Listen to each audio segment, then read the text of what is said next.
اللہ تعالیٰ نے سورہ ہود میں چیپٹر 11 ورس 3 میں کہا کہ seek the forgiveness of your lord and turn to him with sincere repentance. Allah کی طرف رجوع کرو, اللہ سے توبہ کرو.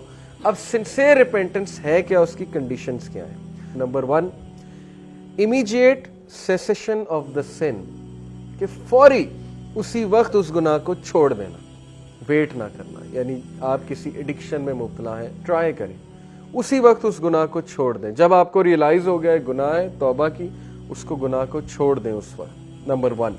Number 2, regret for what is past, ندامت شو کرنا, ریگریٹ شو کرنا, لیکن اتنا نہیں کہ بندہ ڈی موٹیویٹ ہو جائے. اوور ندامت جو ہے وہ پروکریسٹینیشن کی طرف لے جاتی, پھر بندہ ایکشن کی طرف نہیں آتا, ہر وقت نادم ہوتا رہتا ہے, نادم ہوتا رہتا ہے.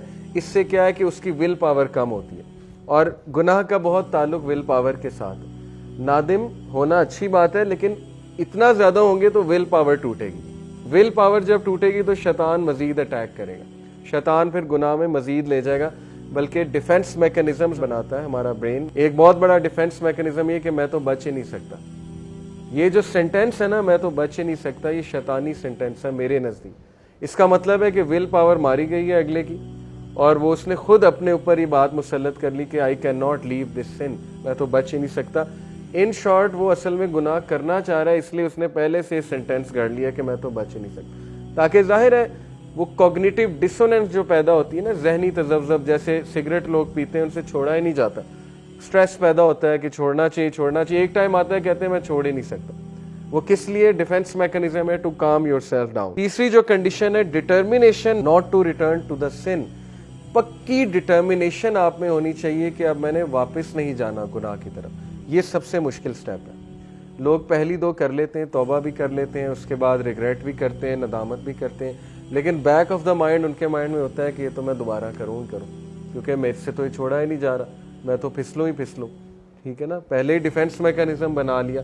تو یہ ٹرو ریپینٹنس نہیں ہے. ڈٹرمینیشن پہ لوگ فیل ہوتے ہیں. کیوں فیل ہوتے ہیں؟ وہ پلان نہیں بناتے ہیں, ول پاور نہیں ہے, ڈٹرمنڈ نہیں ہے ٹو لیو دا سن. میں نے کئی نوجوانوں کو ان کے کمروں میں یہ آیت لگاتے دیکھا یونیورسٹی ٹائم پہ, اور آج بھی کچھ ایسے لوگ ہیں جو مجھے بتاتے ہیں کہ انہوں نے ریمائنڈرز لگائے ہوتے ہیں اپنے کمرے میں کہ Allah is watching you, something like this, یا کوئی آیت لگائی ہوتی ہے, ٹھیک ہے, جس سے ان کو فوراً سوچ اس طرف چلی جاتی ہے کہ نہیں گناہ نہیں کرنا, اللہ تعالیٰ دیکھ رہا ہے, اور یہ چیز انہیں موٹیویٹ کرتی ہے. اس کا مطلب ان کی ریپینٹنس ٹرو ہے, سنسیئر ہے, کیونکہ دے آر ڈٹرمنڈ ٹو لیو دا سن. وہ ڈٹرمنڈ ہے گناہ چھوڑنے کے لیے. اوکے. اور چوتھی کنڈیشن ہے ریسٹیٹیوشن آف وکٹمز رائٹس اور سیکنگ دیئر فارگیونیس. اگر حقوق و لباس سے ریلیٹڈ ہے گناہ, تو پھر اس بندے کے جس کے آپ رائٹس کو ضمن کر رہے ہیں, وہ رائٹس دوبارہ سے دیں اسے, یا اس سے معافی مانگیں. اور اگر you can not find that person, آلدو یہ سچویشن امپاسبل ہے آج کے دور میں, اب تو سوشل میڈیا کا دور ہے. مثال کے طور پہ بچپن میں کسی سے زیادتی کی, آج آپ کو نہیں سمجھ آ رہی, تو آپ جو ہے وہ آپ کو مل بھی نہیں رہا وہ بندہ, تو پھر اس کے بارے میں کہ صدقہ کریں, اور ظاہر ہے کہ اللہ سے مغفرت طلب کریں. لیکن یہ پاسبل نہیں ہے, سوشل میڈیا کا دور ہے, لوگ مل جاتے ہیں. ایک اور کنڈیشن یہ ہے کہ جو گناہ ہے it should be given up only for the sake of Allah. یہ سنسیئر ریپینٹنس, اللہ کے ڈر سے گناہ چھوڑا جاتا ہے نا, یا اللہ کو راضی کرنے کے لیے.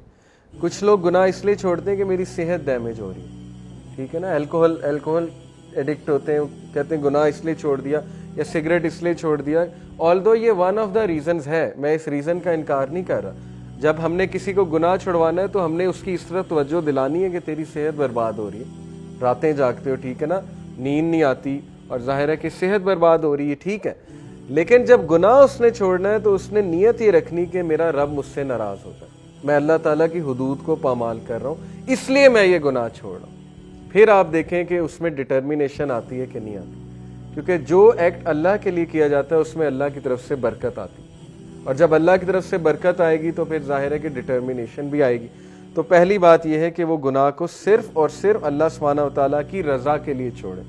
ایک حدیث میں آتا ہے کہ whoever gives something for the sake of Allah, Allah will enrich him and Allah will fill his heart with richness, اور اللہ تعالیٰ will replace it with something better. اتنی موٹیویشنل حدیث ہے, اسپیشلی قیامت کے روز 7 طرح کے لوگ اللہ کے عرش کے سائے تلے ہوں گے, اور اکثر حبس ہوتی ہے, گرمی ہوتی ہے, بندے کا دم گھٹ رہا ہوتا ہے حبس کے موسم میں. سوچیں کہ وہ کیا میدان حشر کا جو سین ہے.